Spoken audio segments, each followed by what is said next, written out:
Si je comprends bien, comme il y a des influenceurs et des créateurs de contenu, il faut pas forcément avoir 10 000 abonnés pour être accepté sur l'application. Je prends l'exemple du restaurant. Il va pas avoir quelque chose à faire d'avoir quelqu'un qui va avoir 200 000 abonnés, mais dont la moitié de son audience se situe à Dubaï, en Algérie, en Espagne, etc. Ouais. Nous, ce que recherchent les commerçants et ce qu'on leur offre, c'est d'avoir des personnes qui ont une communauté qui les suivent, mais que cette communauté puisse derrière venir manger dans le restaurant ou venir bénéficier d'une coupe gratuite chez un coiffeur, de venir réserver dans un spa, dans un hôtel, etc. Bienvenue sur le podcast Par les créateurs pour les créateurs. Ici, on vous partage des discussions avec des personnes inspirantes pour vous encourager à créer. Ce podcast vous est proposé par Socialbox, agence spécialisée en stratégie sur les réseaux sociaux. Bonjour, salut, welcome, Salut. Bienvenue. Merci beaucoup. Merci d'être venu jusqu'à Bruxelles. Avec plaisir. Et tu peux peut-être t'introduire du coup en quelques mots et après on ira un peu plus en profondeur dans les détails. Ok. Donc, je vais faire du coup en quelques mots. Ça, c'est vraiment ma spécialité, c'est de résumer au maximum. Donc moi, c'est Robin, j'ai 24 ans. J'ai étudié à l'université de Liège. Je fais un bac en psycho puis un master en criminaux. Et sur le côté de mes études, du coup, j'ai cofondé l'application Contenu, qui est une application qui met en relation des commerces avec des influenceurs dans le but que les commerces puissent avoir plus de visibilité au travers d'un canal de communication dont ils ont peu l'habitude de passer pour faire leur communication, justement. Ouais. Ok. Bon résumé. Merci. Mais du coup, si je résume, 24 ans, tu as créé une app sans expérience en codage, de ce que tu m'as dit. Première année, vous avez généré 100 000 euros de chiffre d'affaires. Donc, ça c'est un peu en résumé, chiffre clé. Mais comment est-ce que t'es arrivé là-dedans et pourquoi est-ce que tu as créé cette application? Alors, à mon avis, constat, je pense que c'est le schéma un peu que tous les entrepreneurs ont. C'est, j'aimais pas plus que ça l'école. J'avais pas envie d'avoir un chemin, on va dire, classique. J'ai toujours fait des études parce que, bah voilà, les études, ça a des bons comme des mauvais côtés.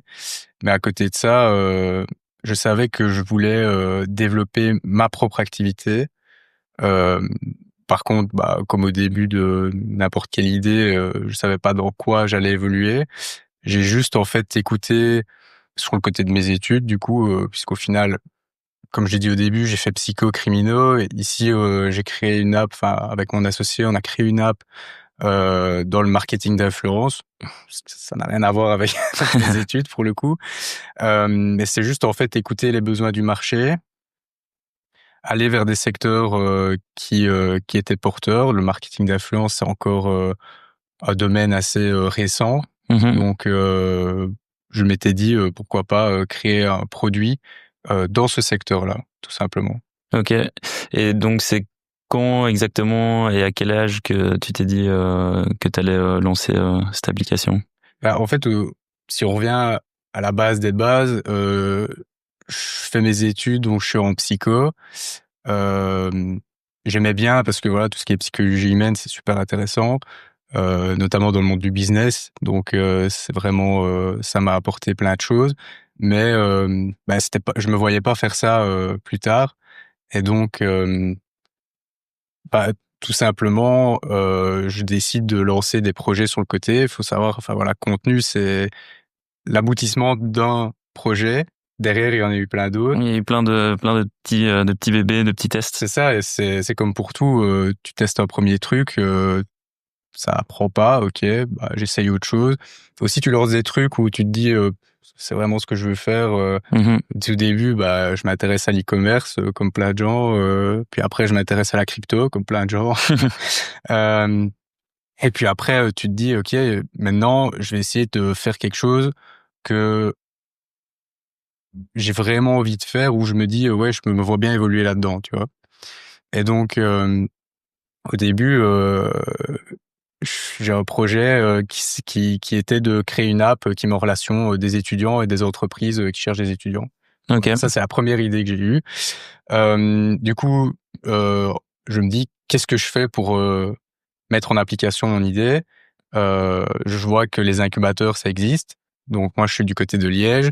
Je me rends compte qu'il existe le Venture Lab, incubateur, voilà, du côté de Liège. Je m'y ai inscrit, je suis pris. Et alors, ce qui est bien dans un incubateur, quand tu ne connais rien du tout au domaine de l'entrepreneuriat, c'est qu'en fait, ils te mettent plein de claques puisqu'ils te disent oui, mais ça, enfin voilà, ça coûte de l'argent, tu dois faire ci, tu dois faire ça, ça t'as pas les compétences, ça il faut faire ci, il faudra t'entourer de telle personne. Enfin voilà, ça fait peur, mais en même temps, tu te dis, soit tous les murs qui se mettent devant moi, bah je les laisse là et je vais pas plus loin. Je me dis ok, je fais demi-tour, je vais me prendre un petit job tranquille étudiant et puis après, bah, Ouais, je tu les fais découvres voilà, petit à petit. c'est ça. Ou alors tu te dis quel est le chemin le plus simple d'arriver à l'objectif et à l'idée que tu t'es fixé euh, sans pour autant que ce soit insurmontable. Et donc, dans un premier temps, ça me paraissait insurmontable de créer une application qui mette en relation des étudiants et des entreprises. Donc je me dis ok, je vais plus partir alors sur un autre business qui est plus du service où là, bah, c'est juste mettre en application juste entre gros guillemets, mettre en application des compétences auprès d'autres personnes. Et donc je me dis ok, je me renseigne un peu, je me dis ok, dans quel domaine est-ce que je pourrais faire ça? Et là, je découvre le marketing d'influence, projet porteur, enfin voilà, domaine en pleine expansion. Ouais. Et là, je me dis bah ok, je vais essayer de trouver un premier client pour faire une campagne. Et donc ce premier client, c'était qui? Et ben justement, j'en ai jamais eu de client. Ok, jamais eu de client. En tout cas, pour créer une campagne, j'en ai jamais eu. C'est-à-dire, à un moment donné, j'étais en concurrence avec une autre agence, mais au final, elle a pris le marché puisque c'était Influence, c'était sur la bière des amis. Donc, Ok. voilà. Donc là, à ce Mais moment-là, tu voulais lancer une agence. ouais, à ce moment-là, c'était vraiment l'objectif. Lancer une agence pour créer des campagnes auprès d'autres clients. Et puis, bah, ça prenait pas, donc je me dis, je vais peut-être me faire une autre expertise qui est plutôt de manager des influenceurs. Mhm. Donc là, j'en ai managé un pendant un petit moment. Et puis, je me suis dit, et puis voilà, moi, je me suis toujours intéressé à plein de choses et j'ai toujours aimé apprendre plein de choses. Et par hasard, je tombe sur comment créer des applications en no-code. Mhm. Donc là, je me dis, il y a un truc à faire. Et je me renseigne, il y a plein de logiciels qui existent, j'en apprends un, puis deux, puis trois. Et là, je me dis, il y a vraiment moyen de construire une vraie app qui tourne sans devoir coder. Ouais. Et donc, c'est là, en fait, d'où vient les contenus. En fait, ça vient de base du fait que j'ai appris à développer des apps en no-code, puis le marketing d'influence. On essaye de coupler les deux. On essaye d'aller dans un secteur niché du marketing d'influence qui est les business locaux, Ouais. l'influence locale, Mhm. etc.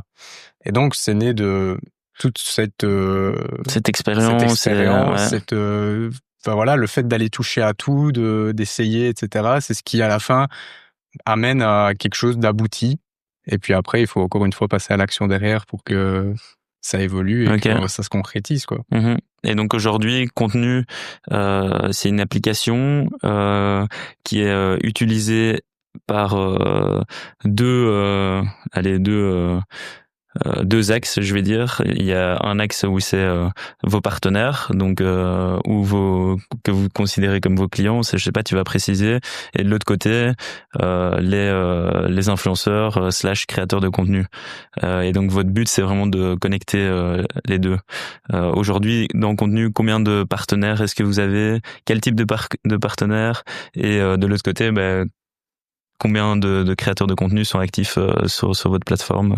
Alors, Contenu existe depuis, ça va bientôt faire 2 ans.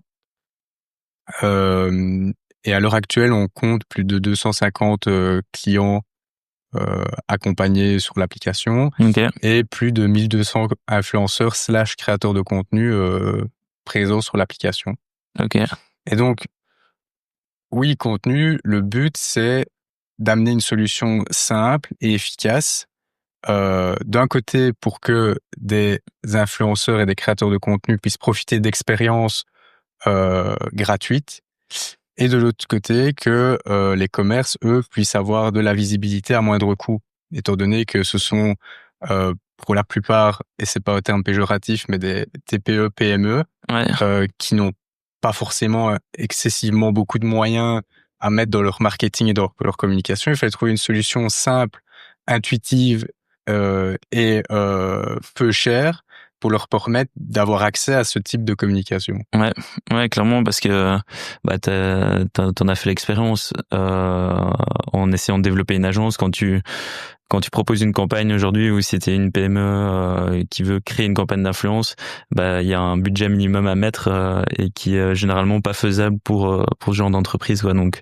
ça, c'est vrai que c'était aussi une opportunité, je pense, en lançant contenu, que vous êtes rendu compte que. Ben en fait, c'est toujours un choix. Soit tu lances, ça c'est mon avis personnel, soit tu lances un business de service dans lequel tu vas investir de ton temps. Donc effectivement, les budgets vont être plus conséquents. Après, tu vas avoir un accompagnement qui est assez complet, tu vas être pris par la main, etc.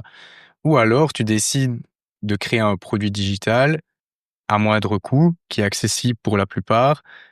Et là, à ce moment-là, tu essayes de faire un produit qui est efficace, intuitif et un maximum automatisé pour que, au prix qu'elle ça coûte, t'aies le maximum de valeur derrière. Mmh. Et donc, c'est un choix toujours. Et l'un n'est pas mieux que l'autre, on va dire. C'est juste, si tu as beaucoup de moyens, va être accompagné par une agence, c'est super. Si tu veux une solution à moindre coût, mais qui reste efficace, alors utilise un outil et gère-le toi-même, quoi. Ouais, ok. Et donc sur l'application, on peut revoir par exemple, je sais pas, on pourrait prendre un exemple d'un barbier. Ouais. Et donc un créateur de contenu peut venir créer un contenu soit UGC, soit un TikTok ou un réel qui peut publier sur ses réseaux. Et en échange, le barbier va offrir des services, par exemple. Donc, exactement. Nous, généralement, puisque c'est 85 à 90% de nos clients, on prend toujours l'exemple du restaurant. ok. C'est-à-dire, nous, on a plein de restos. Qu'est-ce qu'ils font? Comment ça fonctionne? C'est le resto, il veut collaborer avec des influenceurs, il télécharge l'application, il se crée un compte, et à ce moment-là, alors il est accompagné dans l'application à créer une première annonce. Cette annonce, c'est vraiment comme on peut voir une annonce dans Uber Eats ou Deliveroo, c'est-à-dire il met toutes ces informations et après il va stipuler le deal qu'il va offrir. Ok. Donc je prends l'exemple du restaurant à cette occasion. C'est voilà, j'offre un repas entrée, plat, dessert plus apéritif, vin, voilà, il peut aller jusqu'où il veut. Important, tu conseilles de mettre l'apéritif dedans. Oui, toujours. Bah, moi je suis liégeois, donc l'apéritif c'est important. Et donc valeur 150 €. Ouais. Et en échange, il va mettre une liste de contenus qu'il aimerait recevoir, une vidéo UGC, un TikTok, un réel, des stories, un post, etc. Mhm. Et alors nous, on propose même aussi des combos, un réel plus un TikTok, un réel plus des stories, enfin voilà, tout ça.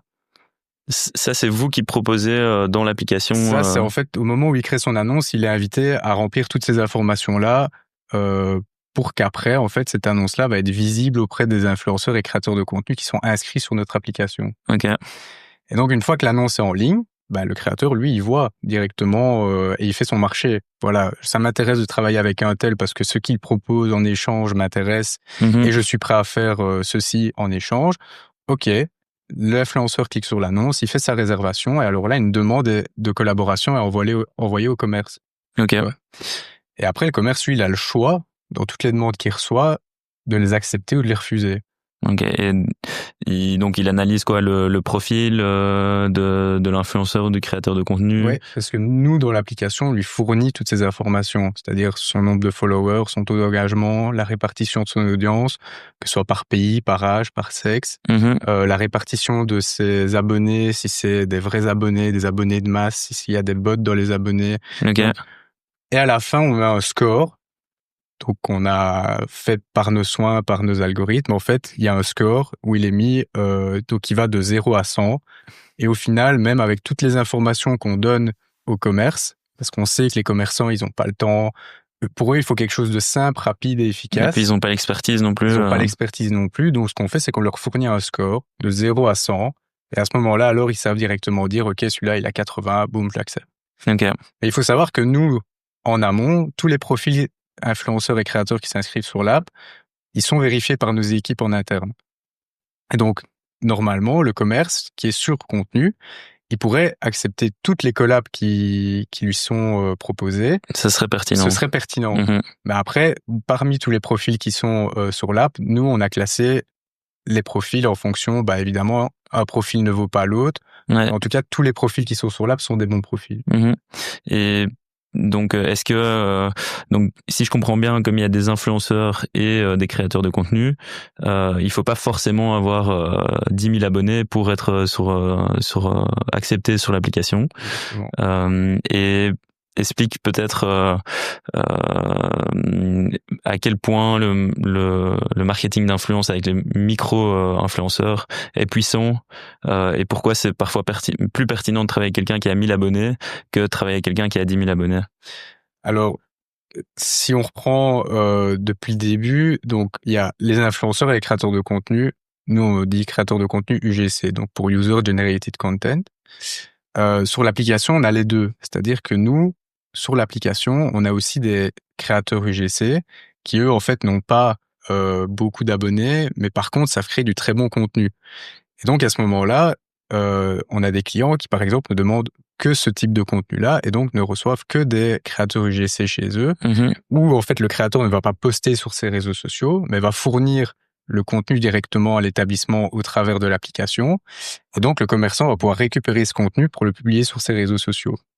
Donc ça, c'est une première catégorie. Après, on a les influenceurs qui, eux, le critère minimum, c'est d'avoir au moins 1000 abonnés pour pouvoir être accepté sur l'application. Ok. Et après, évidemment, nous, on a tous les critères, taux d'engagement, etc., pour qu'ils puissent être acceptés au sein de l'application.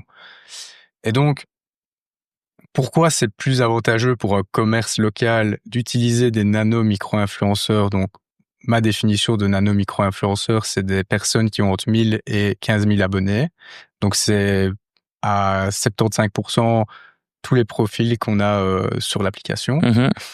Et donc, pourquoi c'est plus intéressant pour un commerce local d'utiliser des nano-micro-influenceurs? Tout simplement parce que ils vont avoir une communauté beaucoup plus engagée et une communauté beaucoup plus locale. Je prends l'exemple du restaurant. Il va pas avoir quelque chose à faire d'avoir quelqu'un qui va avoir 200 000 abonnés, mais dont la moitié de son audience se situe à Dubaï, en Algérie, en Espagne, etc. Ouais. Donc, nous, ce que recherchent les commerçants et ce qu'on leur offre, c'est d'avoir des personnes qui ont une communauté qui les suivent, mais que cette communauté puisse, derrière, venir manger dans le restaurant ou venir bénéficier d'une coupe gratuite chez un coiffeur, de venir réserver dans un spa, dans un hôtel, etc. Nous, ce qu'on apporte, c'est de la visibilité, mais derrière, ce qu'on veut apporter aussi, c'est du trafic pour le commerce, que des gens passent après. Ouais. Donc, c'est surtout ça l'importance de travailler avec des profils qui ont moins d'abonnés. C'est pour que derrière, il y ait du trafic qui soit généré en boutique. Ouais, parce que généralement, les plus petits profils ont un plus gros taux d'engagement aussi. Exactement. Et donc, est-ce qu'il y a aussi un taux d'engagement minimum que vous avez défini pour collaborer? Nous, on n'a pas défini, on a un range de taux d'engagement, c'est-à-dire on prend généralement des profils qui ont entre 3 et 6% d'engagement minimum. Ok. Et donc, ça dépend aussi, par exemple, si tu as des profils, on peut pas être aussi sévère avec un profil qui a 25 000 abonnés qu'avec un profil qui en a 1000. C'est-à-dire un profil qui a 1000 abonnés, mais qui a un taux d'engagement de 3%, c'est pas une bonne statistique. Ouais. Parce qu'il y a que 3% des 1000 abonnés qui ont, qui sont vraiment actifs derrière. Par contre, un profil qui a 25 000 abonnés, mais qui a 4% de taux d'engagement, ça, on l'accepterait. Pourquoi? Parce que plus sa communauté va augmenter, moins le taux d'engagement va être important. Et donc, c'est là où on est flexible sur le taux d'engagement, tu vois. Ok, très clair. Et pour comprendre un peu la partie plus de développement de contenu. Donc vous avez lancé cette application. Peut-être tu pourras nous dire aussi avec quel outil no code tu l'as construite, et mais comment est-ce que vous vous êtes fait connaître en fait? Vous avez lancé le projet, j'ai vu que que vous faites un peu de publicité. Expliquez un peu tout ce process marketing pour développer contenu. Oui. Alors, comment on s'est fait connaître? Tout simplement au début, quand on a lancé l'application, avec mon associé, tout simplement, on a été visiter les commerces à l'ancienne. Ok. C'est-à-dire, on a fait du porte-à-porte, on a été dire bonjour, nous c'est Contenu, on vient de lancer une application pour vous aider à être visible sur les réseaux sociaux. Des portes, on s'en est mangé évidemment, une bonne dizaine, une bonne centaine. Mais après, oui, c'est vraiment à l'ancienne, quoi. Donc, porte à porte. Et puis aussi, à un moment donné, t'as le bouche à oreille qui fait son effet.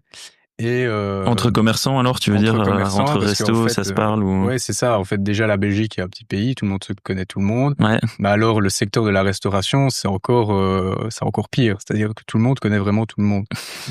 Et donc, ça a été beaucoup de bouche à oreille aussi. Puis après, on a essayé de faire un peu de com sur les réseaux, on a fait un peu de publicité. Mais on s'est vite rendu compte que, parce que ni mon associé ni moi n'avions jamais développé une application, et on n'avait jamais tout simplement créé une société autour d'une application, autour d'un produit digital. Donc il a fallu qu'on apprenne beaucoup de choses, notamment sur la méthode d'acquisition de clients, qui en plus est un secteur qui est vraiment particulier, celui des commerçants. Ouais, donc ils sont vraiment en mode à l'ancienne en fait. Je veux du contact humain, je veux qu'on m'accompagne, qu'on me prenne par la main, etc. Donc il a vraiment fallu trouver la méthode, et je pense que c'est la raison pour laquelle aussi récemment on s'est associé au groupe Rossel. C'est parce que je pense que le développement futur des activités va beaucoup passer par le fait de créer des partenariats stratégiques avec des partenaires qui ont déjà un pied dans l'univers local des commerçants. Ok. Ouais, tu veux dire donc éventuellement des logiciels qui sont déjà partenaires avec des restaurants. C'est ça, par exemple. Mais aussi, donc, je parle du groupe Rossel, mais c'est parce que aussi, eux, ils ont plein de titres.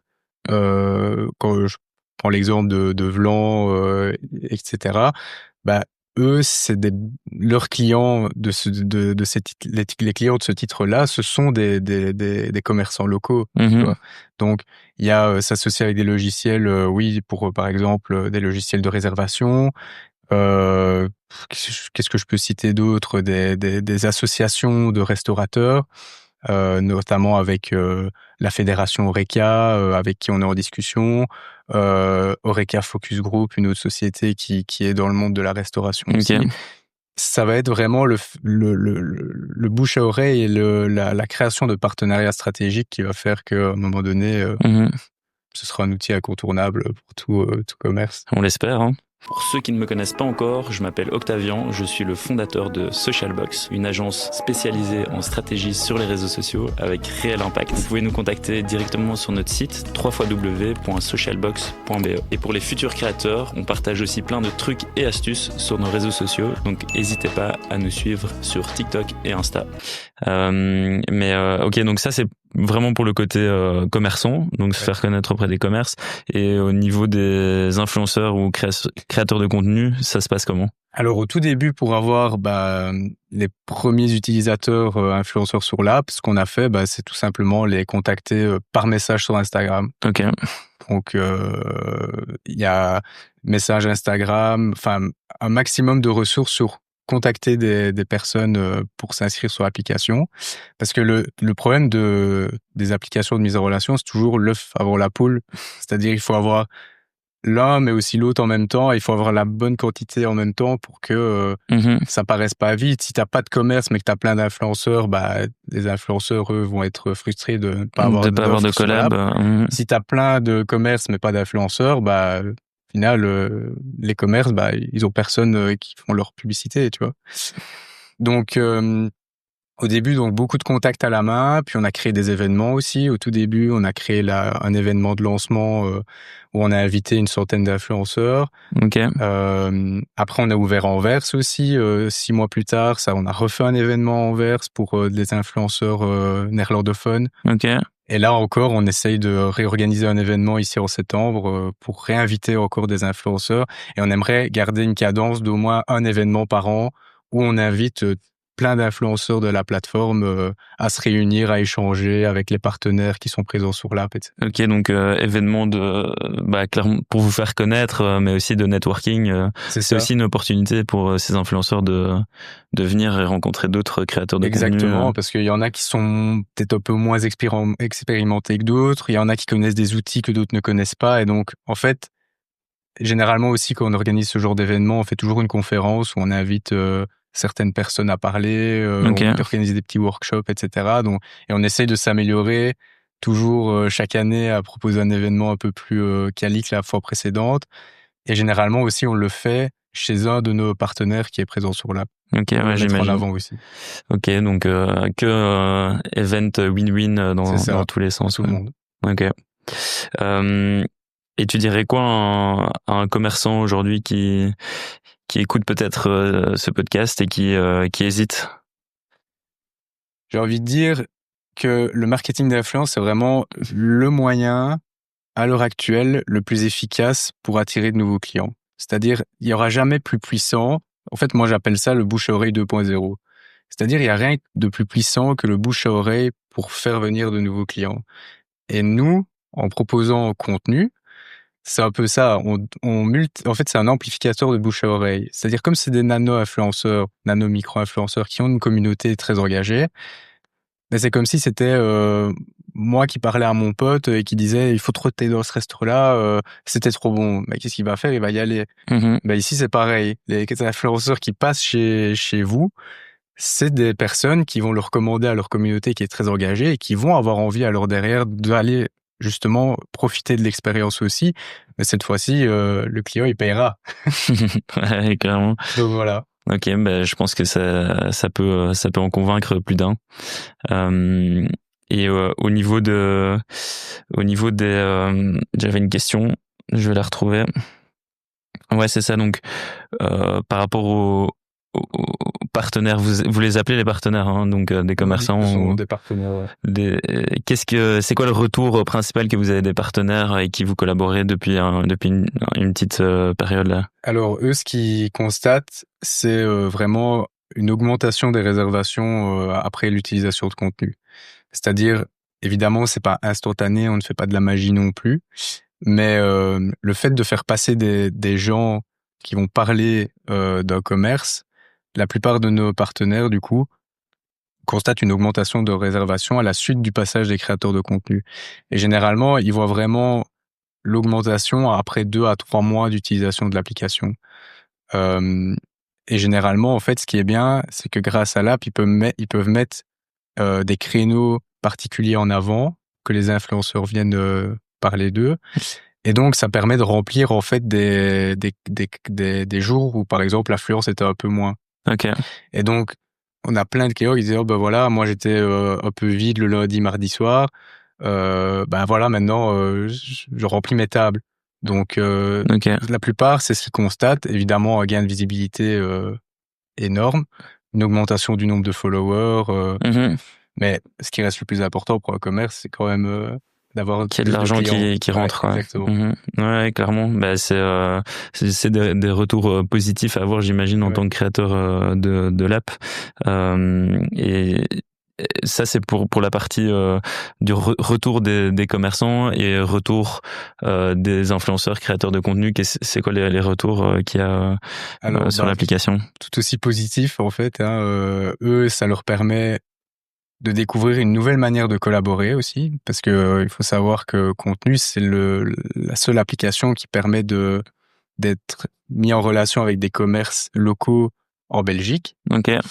Et donc, eux, c'est une nouvelle manière pour les petits influenceurs, c'est pas péjoratif quand je dis petits, mais les nano-micro-influenceurs, eux, ça leur permet d'avoir des collaborations forcément qui n'auraient peut-être pas été rémunérées pour, Ouais. Et donc, ici, ça leur permet tout simplement de, bénéficier d'expériences gratuites, deux, d'augmenter leur compte, enfin de faire grandir leur communauté parce que ça leur permet de mettre en avant des bonnes offres et donc de créer du contenu et derrière, ça leur rapporte des abonnés. Donc au final, tout le monde est gagnant. Les influenceurs, eux, profitent d'expériences gratuites, mais en même temps, ça leur permet de développer leur communauté. Et leur portfolio aussi. Et leur portfolio, ouais. Exactement. Et de l'autre côté, les commerçants, ça leur apporte de la visibilité à moindre coût. Ok, génial. Chez Socialbox, on parle énormément de contenu, évidemment, vu que c'est un peu un peu totalement notre créneau. Ouais. Et avec ton expérience que tu as dans l'influence et maintenant l'application, est-ce que tu remarques qu'il y a des trucs à faire ou des types de contenus qui fonctionnent beaucoup mieux que d'autres? Prends comme exemple tes partenaires. Ouais, en fait, au niveau de la création du contenu en lui-même, en fait, on se rend compte que c'est absolument pas le nombre d'abonnés, par exemple, qui fait la viralité d'un contenu. Mhm. En fait, c'est la manière dont il va être construit, et c'est toujours la même chose, en fait, hein. C'est un hook percutant, des sous-titres, une voix off, avec une voix qui est stimulante, qui a enjoué, et alors des plans dynamiques, quoi, en fait, hein. Donc, mais on se rend compte que c'est la même recette pour pratiquement tous les contenus qui ont surperformé Mhm. pour nos clients, quoi. Ouais, clairement. Et quand tu dis dynamique, c'est quoi? Ça bouge beaucoup. T'as des plans qui changent un peu toutes C'est en fait les secondes. rendre le côté. Oui, c'est beaucoup de plans, c'est donc des cuts un peu plus rapides. Après, je suis pas un expert en création de contenu, donc mais c'est ce que je constate Ouais. sur les publications que je vois passer des partenaires présents sur l'app. Euh, et après, c'est surtout la manière dont la personne va mettre en avant le commerce. C'est-à-dire que plus c'est fait de manière dynamique et authentique, au plus il y a de chances que le contenu performe, quoi. Mhm. Ok, intéressant. T'es jeune, t'as 24 ans, c'est ça, hein? Ouais. Moi, je dis souvent que c'est quand on est jeune, quand on est encore aux études, quand on est encore chez nos parents, que si on veut entreprendre, si on veut tenter des choses, c'est vraiment le meilleur moment. Qu'est-ce que t'en penses? Enfin, avec ton expérience, est-ce que c'est quelque chose que tu conseillerais aussi aux jeunes qui écoutent et qui veulent créer? Ouais, franchement, à 100%. À 100%, parce que après, c'est ça qui est bien quand t'es jeune, c'est que même si tu fais des études, tu peux toujours, sur le côté de tes études, développer, quoi. C'est-à-dire, moi, à côté de psycho et criminaux, en fait, quand j'étais en amphi, j'écoutais jamais le cours. Je faisais que développer l'application. Enfin, c'était que orienté business tout le temps, quoi. Et Mhm. puis après, j'étais le genre de gars aussi, enfin, j'avais examen, c'était toujours 24 heures avant que j'étudiais, et puis, enfin voilà. C'est peut-être aussi les études que j'ai choisies qui ont fait que j'ai pu faire ça. C'est sûr que peut-être qu'un ingénieur ou quelqu'un qui fait médecine, ça va être plus compliqué de concilier études et Ouais. développer une Et activité. entrepreneuriat, ouais. C'est ça. Mais à côté de ça, quand t'es jeune, t'as beaucoup d'énergie, tu peux te permettre de faire des erreurs. Moi, le nombre d'erreurs que j'ai faites est impressionnante. J'ai monté 2 boîtes, il y en a une, après, on l'a pas gardée longtemps. Enfin, tu vois, tu peux te permettre de faire des erreurs, perdre un peu d'argent aussi. Ouais. Enfin, à 24 ans, enfin moi j'ai commencé, j'avais quoi, 20 ans, 21 ans. Tu peux te permettre de faire des erreurs que tu pourrais pas te permettre si tu avais déjà une maison, une voiture à payer, Des des enfants. enfants, tu vois. À Ouais. un moment donné, tu as beaucoup de charges tu as des responsabilités que tu peux pas négliger quand tu as 30, 35 ans, que tu es en plein dans un job et que tu as tout ça à payer sur le côté. Après, c'est toujours des choix en fait, hein. Moi, je savais que je voulais pas, tant que j'avais pas une boîte qui marchait, je voulais pas rentrer dans tout ça. Avoir une maison, voiture, machin, des gosses. De toute façon, je veux pas de gosses, donc l'affaire est simple. Euh, mais franchement, jeune, c'est le meilleur âge pour entreprendre quelque chose. Après, c'est c'est pas simple, évidemment, puisque quand tu peux faire de l'argent parce que tu as essayé un truc, tu es un peu dans le mal. Tu as plein de responsabilités très jeune, donc il faut aussi savoir faire la part des choses entre le pro, le privé.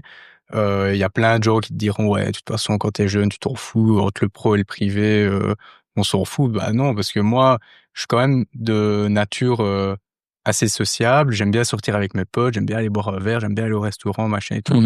Je ne me suis jamais restreint à ce niveau-là en me disant je vais sacrifier mes années de jeunesse pour travailler non-stop sur ma boîte. Ouais, ok.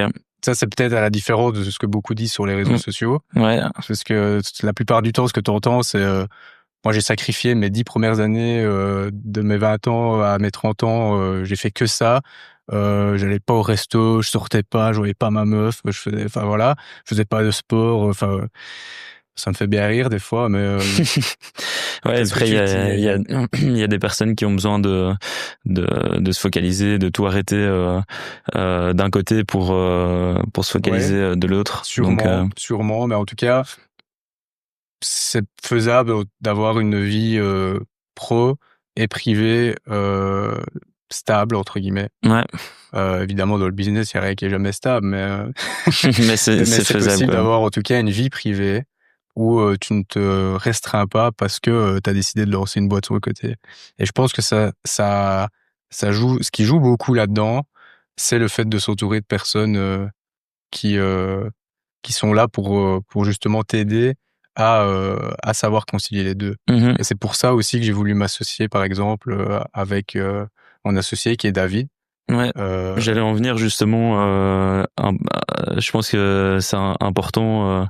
Enfin, ça, il y en a aussi. Il y a aussi beaucoup de monde dans l'entrepreneuriat qui disent que c'est important de s'associer, de trouver un peu son partenaire pour développer son projet. Comment est-ce que tu as trouvé ce partenaire? Est-ce que selon toi c'est un bon combo? Explique un peu pourquoi ça serait pourquoi c'est un bon combo aussi. Alors s'associer, moi j'ai jamais j'ai jamais créé de boîte sans être associé. Après, s'associer, ça peut être aussi bien que ça peut être terrible. Faut savoir bien s'associer. C'est surtout ça le point. Et je pense qu'une bonne association passe par la complémentarité avec ton associé. C'est-à-dire, si tu trouves quelqu'un qui est exactement comme toi, c'est déjà premier point pour te dire ne t'associe pas à cette personne. Faut qu'il y ait une différence entre les partenaires, quoi. Oui, il faut en fait que tant au niveau personnalité que compétence, faut qu'il y ait une complémentarité en fait. Moi, quand je vois avec mon associé, moi je suis très calme, relax. Lui est très nerveux. Par contre, lui, il a l'expérience parce qu'il a 53 ans. J'espère que je me trompe pas, sinon il va pas m'en vouloir.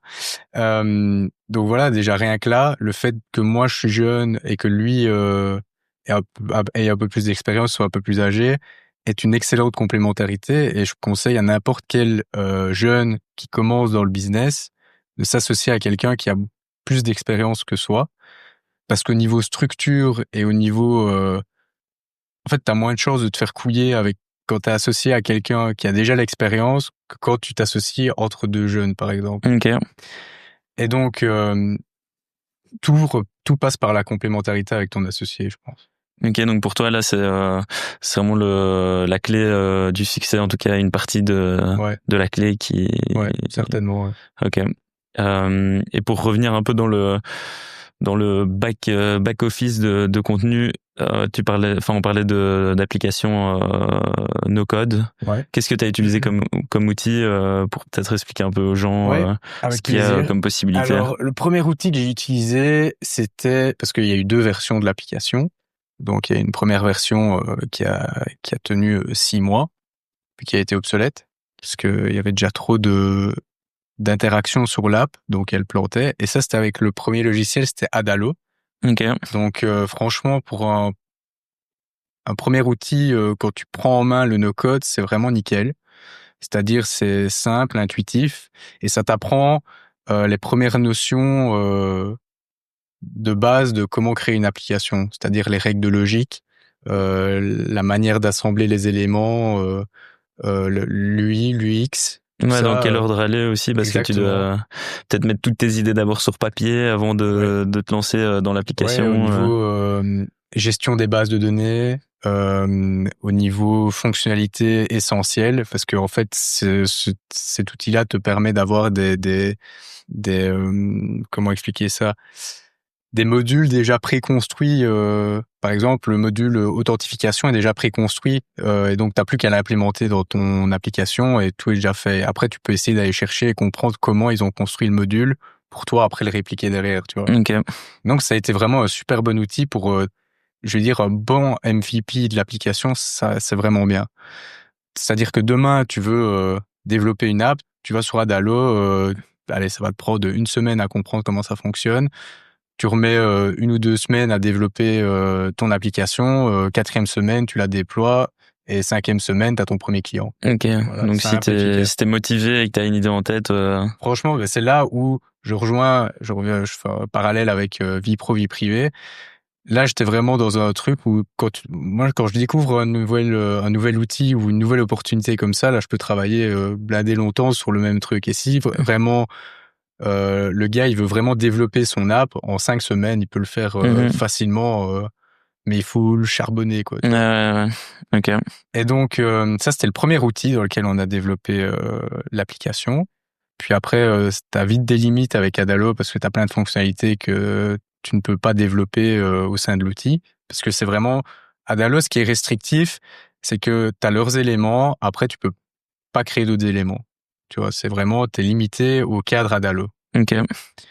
Alors que après, j'ai découvert un nouvel outil qui s'appelle Flutterflow. Je pense qu'il est plus connu que Adalo. Et là, alors, ça c'est magique. Franchement, c'est plus compliqué à utiliser. Donc, c'est pour ça que je conseillerais de passer par Adalo et puis d'aller sur Flutterflow après. Même si c'est chiant, il faut reconstruire toute l'app, etc. Mais pour aller vite, tu fais Adalo. Et puis après, quand t'as eu tes retours utilisateurs, que t'as bien testé ton app, etc., tu construis ton app en Flutterflow. Parce que là, alors, Flutterflow, ça te permet de construire ton front-end, ok, avec toutes tes fonctionnalités, avec tes conditions, etc. Ça te permet de faire des appels API, ça te permet de faire plein de choses. Et alors, ce qui est bien et ce qui est plus performant, c'est que Flutterflow, tu vas le connecter après un back-end externe, genre Firebase, Supabase, etc. Et alors là, ton app, c'est comme si tu avais une vraie, c'est une vraie app, parce que derrière, tout ce que tu fais en Flutterflow se traduit en code directement. Okay. Après, ton code, tu peux l'exporter, le donner à des prestataires externes, le mettre dans Xcode, dans je sais plus comment c'est pour Android. Tu mets ton code dans un éditeur de texte, et puis après, tes prestataires, tu peux aller recoder dans ton app, rajouter des bouts de code, en enlever, etc. Donc, ça te permet de créer déjà énormément de fonctionnalités. Et derrière, ça te permet même d'aller rajouter du code ou des fonctions pour encore améliorer plus ton application, quoi. Ok. Intéressant. Au moins, des gens savent où aller s'ils veulent développer une app, quoi. Et ça, du coup, t'as pas besoin de lever 2 millions pour... Non, juste besoin de te lever ou de pas dormir pour charbonner un max. De se lever, pas dormir. Ouais. Et est-ce que t'as peut-être une petite anecdote à partager sur ton parcours ou sur justement le développement de contenu, que ce soit l'application, des commerçants que t'as rencontrés, ça peut vraiment toucher à tout, mais soit une anecdote pour motiver, une anecdote pour qui est un peu marrante. Je pense que ça va plus être une anecdote motivationnelle qu'autre chose, parce que j'imagine très bien qu'il y a énormément, puisque c'est un podcast qui est majoritairement destiné à des jeunes qui vont l'entendre, c'est que il faut jamais abandonner, même si c'est super bateau ce que je suis en train de dire, mais il y a plein de moments où je me suis dit, depuis que j'ai 21 ans, aujourd'hui j'en ai 24, où je me suis dit, putain, j'en ai ras le cul, pourquoi je m'inflige ça? Parce qu'il y a, quand tu vas entreprendre, il y a des jours, il y a un jour, ça va être nickel. Le lendemain, tu vas te réveiller, tu vas avoir une chier de problèmes qui va te tomber dessus. Tu sais pas d'où ça sort. et pourtant, il faudra quand même traverser sa journée pour essayer de les régler. Et en fait, je me suis rendu compte aussi que si t'as pas un entourage qui te pousse aussi à continuer, ça va être dur, mais il y a toujours moyen. Mais vraiment, en fait, faut être résilient, en fait, c'est tout. Euh, Là maintenant, ça est abouti, on va dire. Euh, c'est pas encore fini, on est loin d'être là une énorme boîte, voilà. Mais il y a plein de fois où je me serais dit, vas-y, je vais arrêter parce que ça me tue plus qu'autre chose. Euh, et puis t'as mes parents qui me disaient, bah non, continue, de toute façon, qu'est-ce que tu ferais d'autre? Enfin, tu vas postuler où? Enfin, on te voit pas dans autre chose que ce que t'es en train de faire. On voit que ça te porte, et c'est juste le problème, c'est voilà, ça va pas assez vite pour toi. Je fais, oui, ok, je suis peut-être impatient, mais Ouais, voilà, le on a but. tendance à être impatient Ouais, quand on est plus c'est jeune. ça. Enfin, moi, je le suis toujours très Et ben impatient. voilà. Donc, Et je pense que c'est une qualité en soi, hein. T'es impatient, ça permet de te dépasser tous les jours. C'est l'ambition qui provoque l'impatience, je pense, tu vois. Donc, être impatient, je pense que c'est une qualité. Il faut être impatient, mais des fois, ça te bouffe la vie. Donc, ouais, c'est ça clairement. qui est un peu frustrant. Et donc, le nombre de gens qui me disent, oh, mais elle va être 4 ans, comprends pas comment t'es là, machin, etc. Bah, j'ai envie de dire, c'est grâce un peu à mes proches aussi. Parce que j'aurais pu déjà arrêter il y a 2 ans d'ici, quoi. Ouais. Donc, Bien s'entourer, rester bien motivé. c'est ça, ouais. Ok, bah chouette message pour clôturer un peu cet échange, même si je pense on pourrait encore aborder plein de sujets. On essaie de garder ça quand même dans un format compact. Est-ce que tu sais peut-être partager si les gens veulent te contacter ou découvrir contenu, Ouais. comment ça se passe? Alors, pour me contacter, c'est les 0. Non, je rigole, pas de téléphone. Non, si on veut me contacter, donc c'est robin@contenu.app. Sinon, bah, le site web de contenu, c'est contenu, kontnu.app. Sinon, on est dispo, l'app est dispo sur les stores, Apple, Google. Toujours le même nom, KONTNU, donc contenu.app. Et sinon, bah voilà, je pense que j'ai dit Ouais, c'est bien, l'essentiel, hein. ça fait le tour. Et pour l'épisode, bah, comme ça tu sais aussi, il sera diffusé sur Spotify, sur YouTube, en capsule sur les réseaux. Et donc ça s'appelle Par les créateurs, comme toi, pour les créateurs, les futurs créateurs, on l'espère. Mais je te remercie beaucoup pour cet Merci échange. à toi, c'était un plaisir.